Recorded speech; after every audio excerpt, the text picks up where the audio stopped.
Assalamualaikum warahmatullahi wabarakatuh. Nama saya Monica Triwidianingrum, NIM 311834 dari kelas Takhrij Hadis B.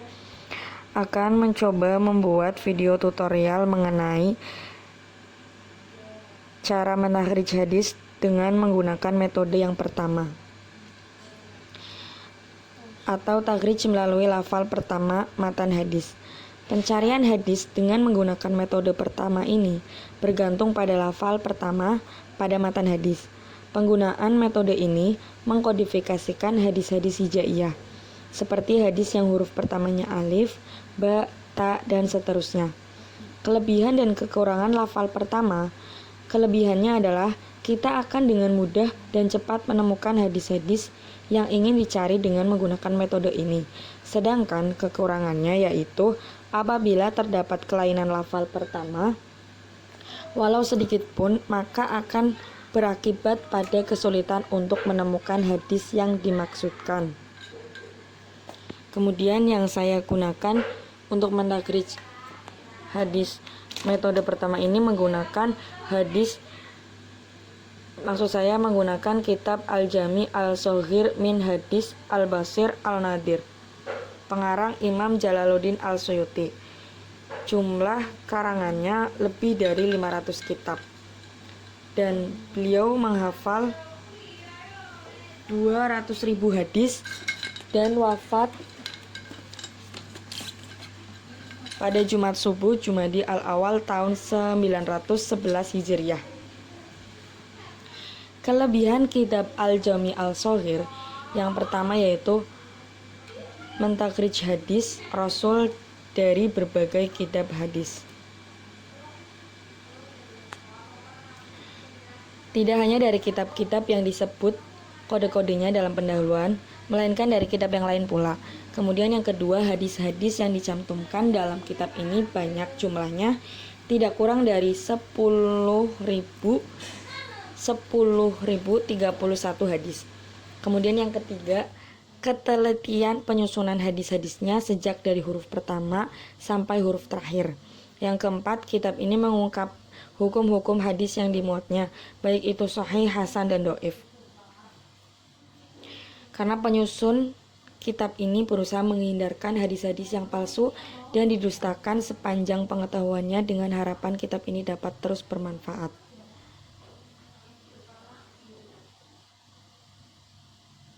Kemudian kesulitan dari kitab ini, yang pertama, untuk dapat menemukan hadis dengan cara cepat melalui kitab ini haruslah diketahui dengan pasti dan tepat lafal pertama dari matan hadis itu.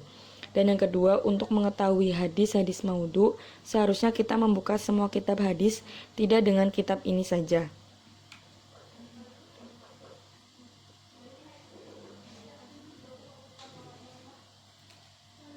Keterangan kode-kode yang digunakan dalam buku.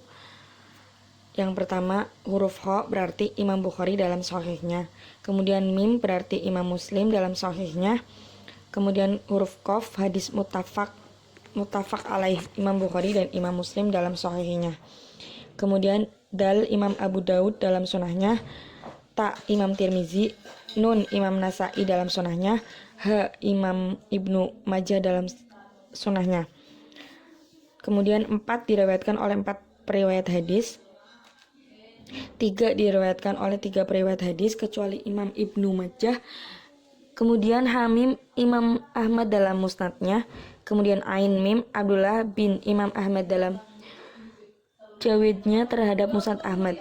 Kemudian Kaf Imam Al-Hakim dalam Mustadraknya. Kemudian Khodal Imam Bukhari dalam Adab Al-Mufradnya. Kemudian Kho Imam Bukhari dalam Al-Tarikh. Ha Ba Ibnu Hibban dalam Sahihnya. To Ba Imam Al-Tabrani dalam kitab Al-Kabir. Di sini saya akan menggunakan contoh hadis untuk mentakhrij hadis yang berbunyi Hadasana Husainu bin Muhammadin hadasana Sulaimanu bin Qadad An Abi Yahya Al-Qattati An Mujahidi An Jabiri bin Abdillah Qala Rasulullah sallallahu alaihi wasallam Miftahul jannati sholatu wa miftahus sholati tuhuru hakadha waqa'a fil usli Hasanu wa sawabul Husain.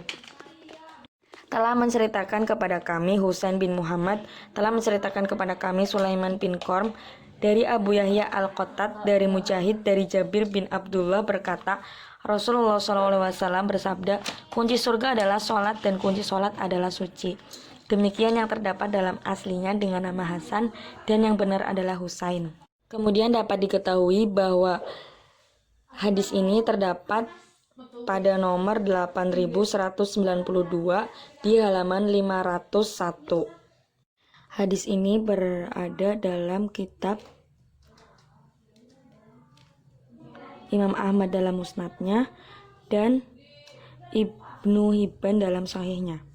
Kemudian yang H ini artinya hadis ini adalah Hasan. Demikian yang bisa saya sampaikan. Kurang dan kurangnya saya mohon maaf. Wassalamualaikum warahmatullahi wabarakatuh.